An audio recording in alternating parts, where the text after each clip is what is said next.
라면 이 세상이라도 이 기록된 책을 두기에 부족할 줄 아노라. 아멘. 여러분 한 주간도 잘 지내셨습니까? 우리 옆 사람 바라보면서 인사하겠습니다. 사랑합니다. 사랑합니다. 사랑합니다. 사람들은 살아가면서 수많은 사람들을 만나죠. 여러분들도 지금까지 살아오면서 많은 사람들을 만나셨을 겁니다. 그런데 누구에게나 동일하게 딱 3번의 중요한 만남은 반드시 있다고 합니다. 누구와의 만남일까요? 첫 번째는 부모와의 만남입니다. 맞습니다. 그럼 두 번째는 누구와의 만남일까요? 예, 두 번째는 신과의 만남입니다. 자, 세 번째는 누구와의 만남일까요? 그렇습니다. 배우자와의 만남입니다. 그런데 똑같은 공통점은 만남의 공통점이 있지만 이 3가지 만남에도 반드시 우리가 살아가면서 만나는 이 3가지 만남에도 차이점이 있어요. 어떤 차이점이 있을까요? 첫 번째 만남과 두 번째 만남은 제가 선택할 수 없어요. 내가 선택할 수 있다고 선택되는 게 아니에요. 여러분 부모를 선택할 수 있습니까? 선택할 수 없습니다. 여러분들이 신을 선택할 수 있나요? 선택할 수 있다라고 생각하지만 사실 신이 우리를 선택하는 겁니다. 그런데 유일하게 우리가 선택할 수 있는 게 하나가 있는데 배우자는 내가 선택할 수 있어요. 그렇죠? 이 3가지 만남, 이 우리의 살아가는 삶 속에서 반드시 있다라고 합니다. 사실 요한복음도 처음부터 1장부터 21장까지를 보면 요한복음은 만남의 복음서입니다. 왜 만남의 복음서인지 아십니까? 여러분 1장에서 나다나엘이라는 사람이 예수님을 봐요. 그런데 이스라엘에 선한 것이 무엇이 있겠느냐? 나사렛에서 선한 것이 날 수 있겠느냐? 이렇게 말했던 그가 예수님을 보자마자 뭐라고 고백합니까? 그는 이스라엘의 임금이로다 라고 이야기합니다. 예수님을 인지하고 알아보게 되죠. 여러분 베드로는 본래 세례 요한의 제자였습니다. 그런데 예수님을 보고 세례 요한이 뭐라고 고백합니까? 보라 세상 죄를 지고 가는 하나님의 어린 양이로다. 그러자 자기의 스승 요한을 버려두고 예수를 쫓아가요. 여러분 3장에서는 한밤중에 누가 찾아옵니까? 니고데모가 찾아옵니다. 예수님을 만나러요. 니고데모는 사내들인 공의회 회원이었고 그는 남들의 눈에 띄지 않는 밤중에 몰래 예수님께 찾아와서 거듭남에 대해서 영생에 대해서 질문했던 사람이었어요. 또한 4장에 보면 예수님께서 사마리아 여인을 우물가에서 만나시죠. 이렇듯 요한복음은 1장부터 첫 장부터 마지막까지 계속되는 만남을 이야기하고 있어요. 그래서 레이몬드 E. 브라운이라는 신학자는 요한복음을 첫 장부터 끝까지 읽고 나서 이렇게 결론을 내렸습니다. 요한복음은 만남의 복음서라고 말이죠. 오늘 그 예수님께서 마지막 장인 21장 끝단락에 다시 베드로를 찾아오십니다. 베드로를 만나러요. 베드로를 찾아오셔서 오늘 3가지 중요한 질문을 하세요. 오늘 이 질문 여러분들도 많이 이 본문을 묵상하셔서 많은 은혜를 받으신 줄 알고 있습니다. 오늘 이 말씀을 통해서 저와 여러분들이 주님께서 아시나이다 이 제목으로 함께 은혜를 나누기를 원합니다. 사실 잘 생각해 보면 예수님은 언제나 찾아가는 분이셨어요. 부활하신 이후에도 제자들이 예수님을 찾은 게 아니라 예수님이 제자들을 찾아가셨어요. 문을 꼭꼭 걸어 잠그고 두려워 떨고 있는 그 제자들에게 그 문을 영으로 통과해 들어가셔서 그들 가운데 부활하신 예수님의 모습을 보여주시고 또 나는 고기를 잡으러 가겠노라고 그렇게 말한 베드로를 따라서 7명의 제자가 밤새도록 물고기를 그물을 던졌지만 잡으려고 그물을 던졌지만 밤새도록 물고기 한 마리를 잡지 못했잖아요. 그 현장으로 갈릴리 바닷가로 주님이 찾아가십니다. 그리고 말씀하시죠. 배 오른쪽에 그물을 던져라. 그랬더니 그물이 찢어지기까지 물고기를 잡는데 나중에 그물을 육지로 이끌고 와서 그물 안에 있는 고기, 큰 고기들을 다 세어보니까 몇 마리나 잡혔다고요? 153마리. 모나미 153 불펜 얽힌 이야기 제가 지난주에 말씀드리지 않았습니까? 이렇게 예수님은 찾아갔어요. 오늘 실패하고 절망하고 수치와 죄책감에 사로잡혀서 그냥 어부로서의 삶으로 돌아간 이 베드로에게 이제 7제자가 아닌, 아침에 조반을 먹이고 식사를 주님께서 차려주시고 7명을 먹이신 그 예수님께서 이제는 단독자로 베드로에게 찾아가서 오늘 베드로를 만나 주십니다. 요한복음은 그렇게 끝나요. 하늘 보좌 영광을 버리시고 이 땅에 인간의 몸을 입고 오셔서, 오늘 우리 장로님께서는 티끌과도 같은, 먼지와도 같은 우리 인간의 몸으로 오셔서 성육신 하셔서 이 땅에 하늘 보좌를 버리고 이 땅에 내려오신, 낮아지신 그 예수님께서 이제 더 낮은 베드로가 실패한 그 실패 현장까지 찾아가셔서 베드로를 오늘 만나주세요. 그리고 그를 회복시키십니다. 어떻게 회복시키시는지 오늘 이 말씀을 통해서 우리가 눈여겨볼 필요가 있어요. 오늘 본문은 실패와 자책의 늪에 빠져있는 베드로에게 부활하신 예수님이 다시 찾아오시는 장면으로 시작을 합니다. 그런데 바로 앞에 본문에서 7명의 제자에게 찾아오셨던 주님이 이제는 한 영혼, 한 불쌍한 영혼에게 찾아오셔서 그를 대면하시고 마주하십니다. 베드로가 누구입니까? 베드로는 예수님을 3번이나 부인했던 아픈 기억을 안고 다시 예전의 모습인 어부로 돌아가 있었던 사람이 베드로였어요. 하지만 주님은 그를 질책하시기 위해서가 아니라 깨어진 마음을 만지고 회복시키시며 새로운 사명을 그에게 부여하시기 위해서 오늘 예수님께서 베드로에게 찾아오셨다라는 사실이에요. 그래서 오늘 성경은 가장 따뜻하고도 가장 치유가 가득한 장면, 성경의 본문 중에 하나인 본문이 바로 요한복음 21장입니다. 우리는 살면서 누구나 실패를 경험합니다. 베드로처럼 큰 소리 쳤지만 결정적인 순간에 속절없이 무너지고 스스로에게 실망해 나는 이제 안 돼 라며 모든 것을 포기하고 싶을 때가 한두 번이 아니죠.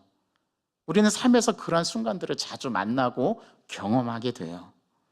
오늘 말씀은 그런 우리를 찾아오시는 예수님의 손길을 보여준다 이 말입니다. 베드로는 예수님을 3번 부인했다는 사실, 그 사실이 뭐 그리 중요하냐 할 수 있지만 사실은 그렇지가 않아요.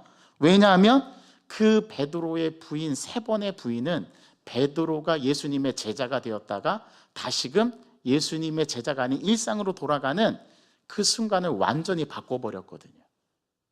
이게 누구의 모습이냐면 바로 나의 모습, 우리의 모습이기도 한 거예요. 오늘 말씀은 그런 우리를 찾아오시는 예수님의 손길, 예수님의 사랑, 예수님의 마음, 우리를 회복시키시길 원하고 더 이상 죄책감과 실패의 그 현장으로 남겨두지 않으시고 우리를 다시 건져 올리셔서 저와 여러분들이 다시금 주님 앞에 살아가도록 힘을 주시는 오늘 그 따뜻한 사랑의 마음이 담겨있는 본문이 우리가 봉독한 말씀의 의미였던 거예요. 그 사건으로 베드로는 수치심과 죄책감이 그를 다시 어부의 삶으로 돌려보냈다라는 이 사실을 제자로서의 삶을 완전히 잃어버린 모습을 보여주면서 다시금 예수님께서 제자로서의 소명을 주시는, 그래서 오늘 본문 가운데 어떤 말씀이 나타나냐면 나를 따르라, 다시 처음에 부르셨던 그 말씀을 오늘 베드로에게 해주세요. 여러분 어떠세요? 여러분들이 그 현장에서 베드로에게 하신 이 말씀을 들었다면 여러분들은 가장 행복한 그런 마음을 경험하시게 될 겁니다. 오히려 밤새 헛수고한 제자들을 위해서 아침 식사를 준비하시고 와서 조반을 먹으라고 말씀하신 그 부활하신 예수님은 오늘 베드로를 비난하고 질책하기 위해서 베드로를 찾아오신 게 아니었던 거예요. 예수님은 우리의 과거를 묻지 않으시고 우리의 허기진 영혼을 먼저 채워주시고, 예수님은 우리의 실패보다 우리의 아픔을 더 크게 보시는 분이시기 때문에 오늘 베드로를 그 실패의 경험에서 건져 올려서 다시금 사명을 부여해 주시는 모습이 오늘 이 베드로에게 나타나는 예수님의 사랑이었던 겁니다. 예수님을 3번이나 부인하고 고향으로 돌아가 다시 그물을 던지는 베드로, 바로 그에게 부활하신 주님이 오늘 찾아오셨다라는 이 사건이 중요합니다. 오늘 저와 여러분들을 향해서 주님이 찾아오십니다. 오늘 이 예배 시간에 말이죠. 내 상황이 어떠하든지 간에, 내가 성공하든 실패하든 내 처지가 어떠하든지 간에 주님은 오늘도 우리들을 찾아오셔서 우리들의 마음의 문을 두드리시는 줄 믿습니다. 어떻게 찾아오셨습니까? 숯불을 피워서 따뜻한 생선을 먹이셨어요. 조반에 친히 차려주셔서 제자들을 먹이셨단 말이죠. 주님은 무거운 침묵을 깨고 오늘 그 베드로, 단 한 명의 사람인 이 베드로에게 와서 물으십니다. 요한의 아들 시몬아. 여러분, 충격적이죠. 저는 시몬 베드로의 아버지의 이름이 요한인 줄 몰랐어요. 여러분 아셨습니까?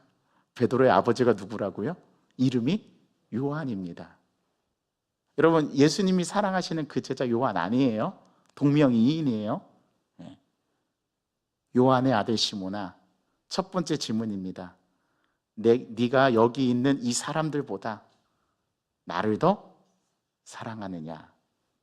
예수님께서 물으세요. 예수님은 베드로에게 네가 나를 사랑하느냐라고 3번 물으시는데요, 이 질문은 베드로의 배신을 들춰내려는 것이 아닙니다. 오히려 3번의 부인을 3번의 사랑으로, 고백으로 덮어주시는 치유의 과정으로 예수님이 바꿔가고 계시다라는 사실이에요. 여러분, 식사를 마친 후 예수님은 베드로에게 물으셨어요.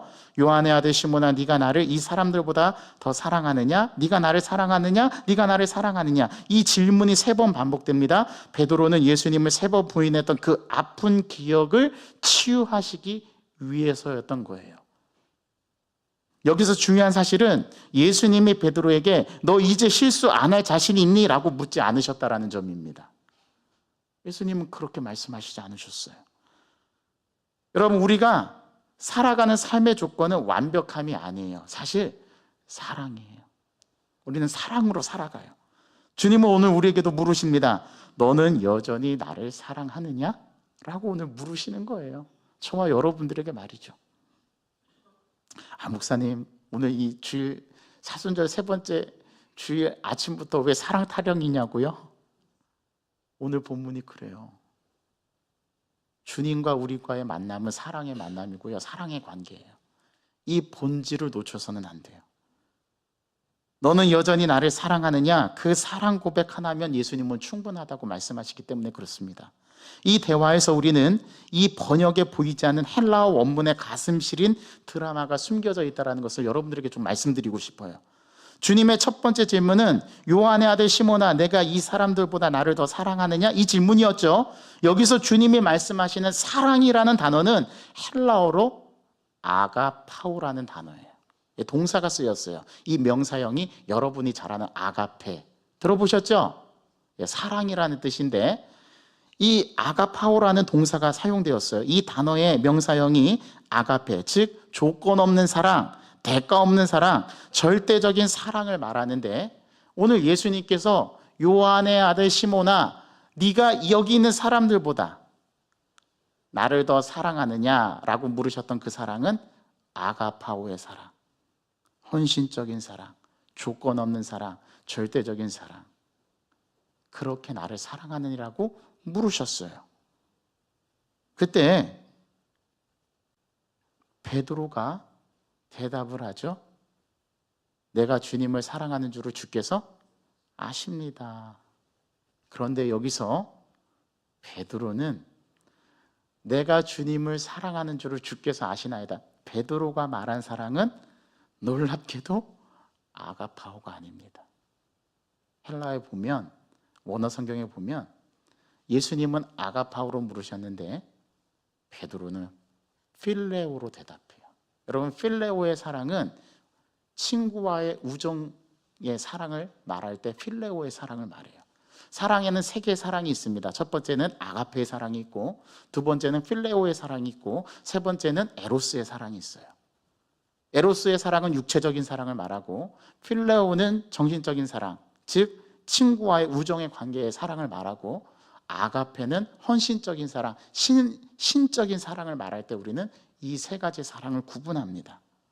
그런데 베드로는 아가파오로 사랑한다고 대답하지 못해요. 왜 그럴까요?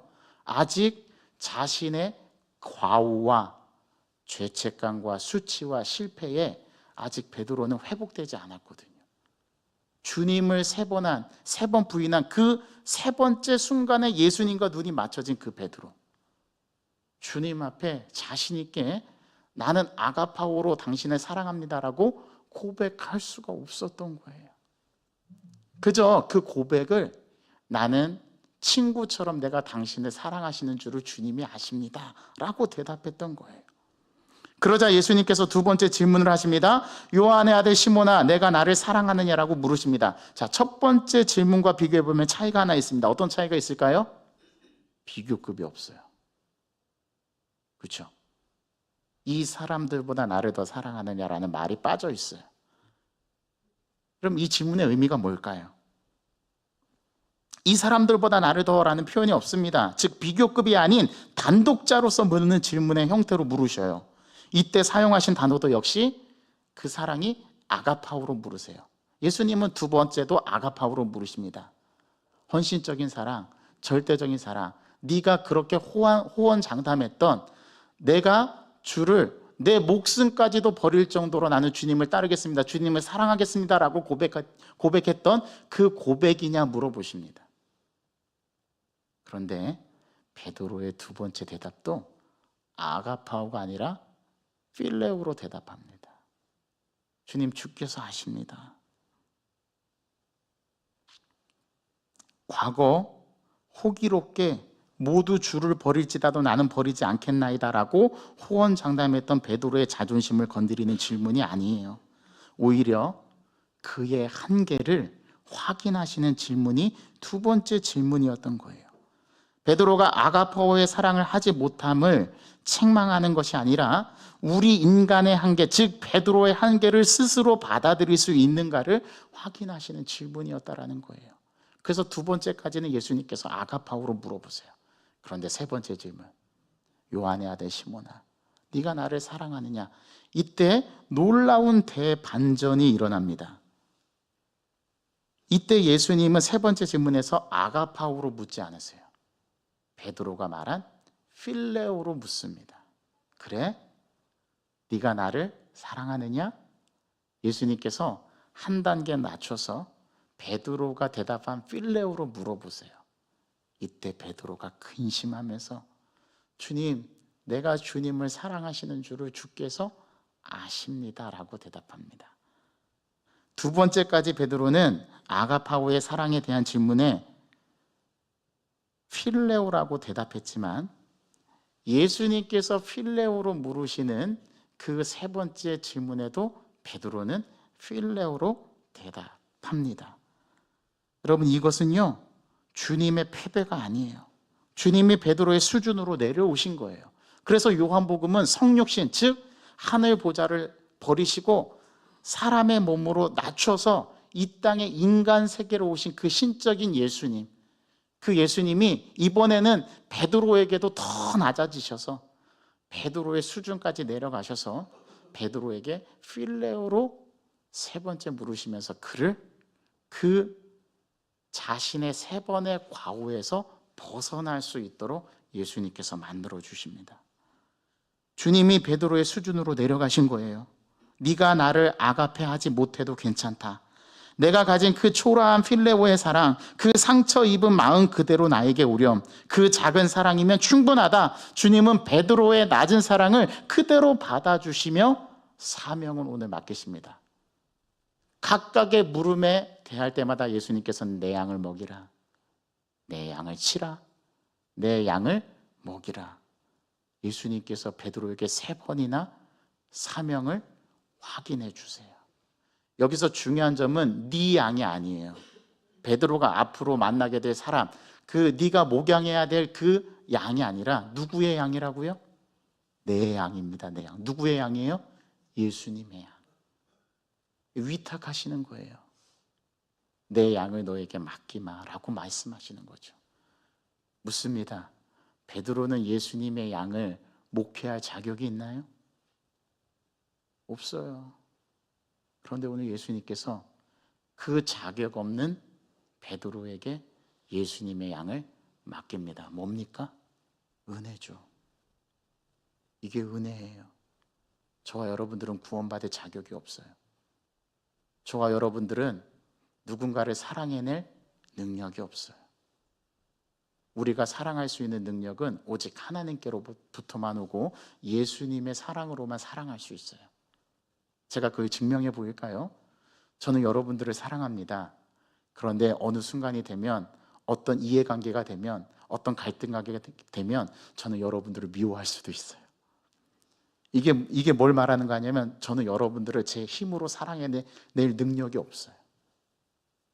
그래서 저는 제 한계를 알아요. 오늘 예수님께서 베드로에게 찾아오셔서 네가 이 사람들보다 나를 더 사랑하느냐, 아가파오로 물으신 것은 너 나 3번 부인했지? 이런 괘씸한 놈. 예수님께서 베드로의 그 과오를 들추어내시고 그의 죄책감과 수치심을 불러일으키기 위해서 말씀하신 게 아니라, 예수님께서 베드로의 수준으로 낮아지셔서, 그래, 너는 아가파오로 사랑을 하지 못하지, 괜찮아, 내가 필레오의 사랑으로 가면 되지. 그러면 너와 내가 다시 하나가 될 수 있고 너와 내가 다시 좋은 관계가 될 수 있다. 예수님께서 그렇게 말씀하시는 게 바로 오늘 본문의 사랑의 내용이었던 거예요. 베드로의 고백을 들으신 후 주님은 매번 동일한 명령을 주셨습니다. 내 어린 양을 먹이라, 내 양을 치라, 내 양을 먹이라. 주님을 사랑한다라는 고백은 관념에 머무르는 고백이 아니에요. 그것은 주님이 아끼시는 양들, 즉 우리 주변에 우리에게 맡겨주신 양들을 위해서 돌보는 삶을 살아가라는 새로운 소명이었던 거예요. 그리고 베드로에게 마지막 이 3번째 질문을 한 다음에 베드로에게 말씀하십니다. 너는 나를 따르라. Follow me. 처음에 베드로를 만났을 때 예수님께서 하셨던 명령, 소명, 사명, 그 사명을 오늘 다시 부여해 주십니다.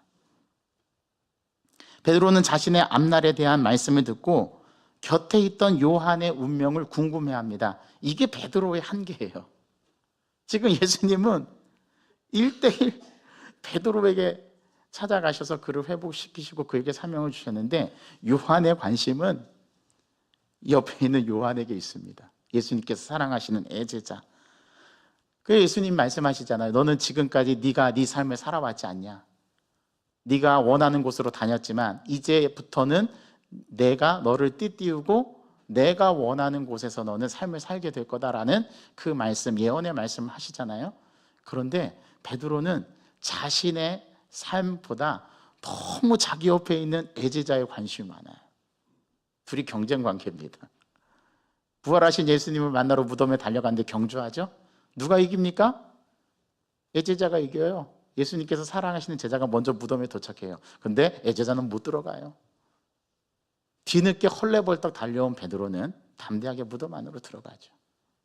그제서야 사랑하시는 애제자, 예수님께서 사랑하던 그 제자도 무덤을 들여다보죠. 오늘 베드로는 자신의 앞날에 대한 말씀을 듣고 곁에 있던 요한의 운명을 궁금해해서 예수님께 물어봅니다. 그때 주님은 단호하게 말씀하세요. 그가 어떻게 되든 네가 무슨 상관이냐? 너는 나를 따르라. 네 소명, 내가 너를 회복시키는 지금 이 순간, 다른 사람의 비교점. 그래서 예수님이 처음엔 비교급으로 물었는데 비교를 없애시잖아요. 그리고 베드로에게 단독자로 질문하시잖아요. 오늘 베드로는 이걸 깨닫게 되는 거예요. 신앙생활의 가장 큰 방해물이 뭔지 아십니까? 남과 비교하는 마음입니다. 주님은 우리 각자에게 맞는 고유한 길을 예비하셨어요. 다른 사람의 속도나 그런 모습에 한눈 팔지 말고 오직 나에게 주어진 십자가를 지고 주님을 따라가는 것, 그게 소명이에요. 그게 사명이에요. 그리고 그 주님은 이 베드로의 사명을 다시 한번 확인시켜 주세요. 여러분, 요한복음의 마지막은 예수님의 행하신 일을 다 기록할 수 없을 만큼 그 은혜가 풍성하다는 고백으로 끝나죠.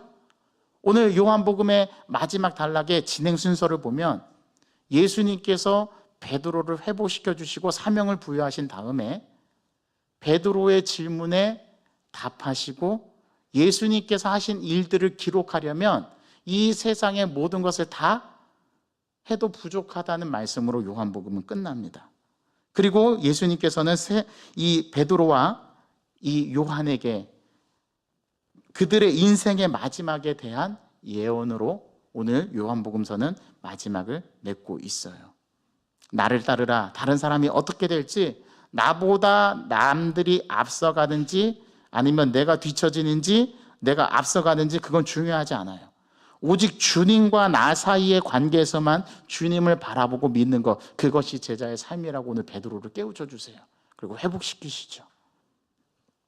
어느 마을에 물을 기는 사람이 있었답니다. 그는 2개의 항아리를 막대기에 매달아서 물을 길어 왔는데 한쪽 항아리는 온전했지만 다른 한쪽 항아리는 금이 가서 그 금이 간 항아리 사이로 물이 다 새는 거예요. 집에 도착하면 금이 간 항아리는 늘 물이 절반밖에 남아있지 않았던 거예요. 이 미안함을 견디다 못한 깨진 이 금이 간 항아리가 자기의 주인에게 이렇게 말했답니다. 주인님, 저의 결점 때문에 물을 낭비하게 해서 너무 죄송해요. 그러자 주인이 빙긋이 웃으며 그 금이 간 항아리에게 이렇게 대답했답니다. 우리가 걸어온 길가를 봐라. 내가 있던 그쪽 길가에만 예쁜 꽃들이 피어나지 않았니? 나는 내가 금이 간 걸 알고 있었단다. 그래서 그 길에 꽃씨를 뿌렸고 내가 흘린 물이 그 꽃들을 키워냈지. 나는 그 꽃들을 꺾어 식탁을 장식할 수 있었단다 라고 그 항아리에게 대답했다라는 사실입니다.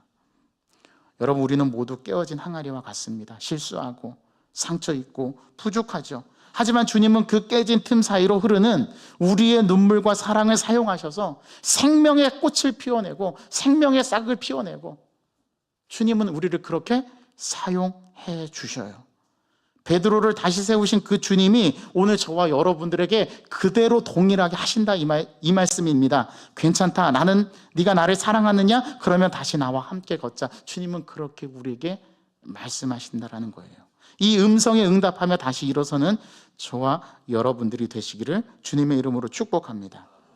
미국의 한 유명한 작가이자 목회자인 맥스 루카도의 이야기에 이런 내용이 있습니다. 들어보십시오. 한 어린 소년이 넘어져 무릎이 깨져 피가 나고 있었습니다. 아이는 울면서 엄마에게 달려갔죠. 엄마는 이 아이를 안아주며 상처에 약을 발라주고 입을 맞춰주었습니다. 그때 그 모습을 바라보던 형이 이렇게 엄마에게 물었어요. 엄마가 뽀뽀한다고 그 상처가 나? 그러자 엄마는 웃으면서 이렇게 대답했습니다. 상처는 약이 고치지만 마음은 이 뽀뽀가 고치는 거란다. 이렇게 대답해 주었다라는 거예요. 여러분 어떠세요? 베드로는 실패라는 큰 상처를 입었어요. 그렇죠? 주님은 신학적인 교리로 그를 치료하지 않으셨습니다. 네가 나를 사랑하느냐라는 질문의 입맞춤으로 그의 무너진 마음을 고치셨어요. 베드로가 드린 필레오는 보잘것없었지만 주님은 그 보잘것없는 사랑에 주님의 아가페를 부어주셨어요. 그게 회복의 역사였던 거예요. 오늘 저와 여러분들의 신앙에도 이런 회복의 역사를 하나님께서 일으켜 세우실 줄 믿습니다. 말씀을 맺습니다. 오늘 주님은 우리에게도 물으십니다. 우리가 대단한 업적을 남겼을 때가 아니라 최고로 죄짓고 넘어지고 비겁하게 숨어 있을 때 찾아오셔서 묻습니다. 너의 그 부족한 사랑이라도, 너의 그 필레오의 사랑이라도 나에게 주겠니? 베드로는 결국 이 필레오의 사랑에서 시작하여 훗날 주님을 위해 목숨을 바치는 아가페의 순교로 생애를 마치게 됩니다. 여러분, 마지막에 베드로가 어떻게 죽었는지 아십니까? 십자가에 거꾸로 매달려서 순교했어요. 과거의 베드로라면 전혀 상상할 수 없는 거죠. 아마 부인은 부인이라 쳐도 36개 주랭랑을 쳤을 거예요. 그런데 베드로가 어떻게 이렇게 십자가에 거꾸로 매달려 순교할 수 있었겠습니까? 주님께서 완벽하게 그를 회복시키시고 그 필레오의 사랑을 아가페의 사랑으로 완성시켜서 베드로의 생을 살 수 있도록 주님께서 만들어 주셨던 거예요. 제가 말씀드립니다. 우리 주님은 여러분들의 삶에서 끝까지 사랑으로 우리를 추격하셔서 저와 여러분들을 필레오의 사랑이 아닌 아가파의 사랑으로 부어주시고 바꾸어 주실 것을 저는 믿습니다. 그래서 여러분 포기하지 마세요. 절망하지 마세요. 우리 주님께서 그 필레오의 사랑이라도 괜찮답니다. 그 필레오의 사랑이면 족하대요. 저는 완전하지 않아요. 여러분, 여러분들이 보는 서 있는 이 유구현 목사는요, 완전 껍데기입니다. 껍데기. 겉으로는 목사인 것처럼 보이지만 저도 누군가를 미워하고 누군가를 싫어하고 누군가에게 떠넘기기도 하고 남 탓하고 그런 불쌍한 죄인이 불과해요. 저는 필레오밖에 안 돼요. 그런데 우리 주님께서 오늘 저에게 말씀해 주세요. 너의 그 필레오도 괜찮다. 내가 필레오로 가면 되지. 하지만 나는 너의 그 필레오를 필레오로 머물게 하지 않고 너를 반드시 아가파오로 내가 바꿔주겠다. 오늘 그 약속의 말씀이 오늘 베드로를 찾아가셔서 나눈 세 가지 대화의 요지였습니다. 여러분, 저와 여러분들이 살아가는 삶은요, 저희들의 삶은 실수하고 넘어지고 자빠질 수밖에 없어요. 그리고 우리는 불완전해요. 베드로처럼 이걸 인정하면 돼요. 주님, 저는 필레오밖에 안 돼요. 그때 우리 주님은 우리에게 찾아오셔서 괜찮다. 내가 너를 사랑한다. 그리고 내가 너를 끝까지 추격해서 너의 그 필레오의 사랑을 내가 아가파오의 사랑으로 내가 만들어주마. 주님은 저와 여러분들의 생애에 끝까지 사랑으로 추격해 오실 겁니다. 우리가 해야 될 거는요, 그 쫓아오시고 찾아오시는 주님 앞에 단독자로 서는 거예요. 나의 한계를 인정하고 그 주님 앞에, 주님, 제가 이 필레오의 사랑밖에 안 되는데 그래도 괜찮겠습니까, 주님? 그런 마음이면 우리 예수님께서 족하대요. 오늘 그 은혜가 저와 여러분들에게 있기를 바랍니다. 우리는 부족합니다. 괜찮아요. 우리 주님이 괜찮다 말씀하셨어요. 그런 주님 앞에 신뢰하고 그 주님께서 나를 추격하셔서 반드시 아가페의 사랑으로 만들어주시는 그 예수님께 우리를 전폭적으로 맡기고 의지하면 됩니다.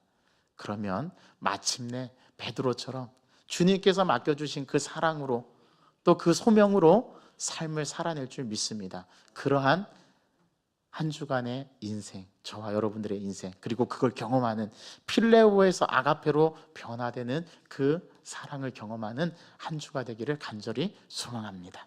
하나님, 우리는 우리의 한계를 잘 압니다. 주님, 저는 필레오밖에 되지 않습니다. 그런데 오늘 주님께서 나에게 찾아오셔서 괜찮다. 너의 그 필레오라도 나는 괜찮다. 내가 너를 반드시 아가페의 사랑으로 만들어주마. 그 약속해 주시는, 회복시켜 주시는, 나의 손을 다시 붙잡아 주시는 그 예수님 손잡고 이번 한 주간을 복되게 살아가는 저희들 인생 되기를 간절히 소망합니다.